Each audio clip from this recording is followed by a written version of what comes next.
যেভাবে হোক এসএসসি পর্ষদ যাই করে সুপ্রিম কোর্টে যে যোগ্যদের লিস্টটা পাবলিশ করুন, মিরর ইমেজটা আপনারা প্রকাশ করুন, যোগ্যদের লিস্টটা প্রকাশ করুন। যোগ্যদের কোনোভাবে চাকরি থেকে বরখাস্ত করা যাবে না, সেই দাবি নিয়ে আমরা শান্তিপূর্ণভাবে ডিআই অফিসে এসেছিলাম। আপনারা প্রচেষ্টা দেখবেন কোনো পুলিশ কর্মীর ওপর আঘাত বা কোনো কিছু হয়নি।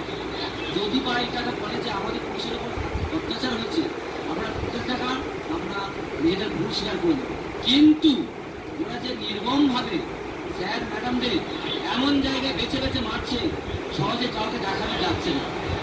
আমাকেও একই জায়গায় দেখুন, এই ভিডিওটা দেখান, এইখানে পুলিশরা লাঠিচার্জ করেছে, লাঠির দাগ, এটাই পুলিশের লাঠির দাগ। আমরা তো এখানে শান্তিপূর্ণ অবস্থানে এসেছিলাম। আমাদের প্রথম থেকে একটাই দাবি যে আমাদের যোগ্যদের নাম মিরর ইমেজ, ওএমআরসিতে মিরর ইমেজ ওয়েবসাইটে প্রকাশ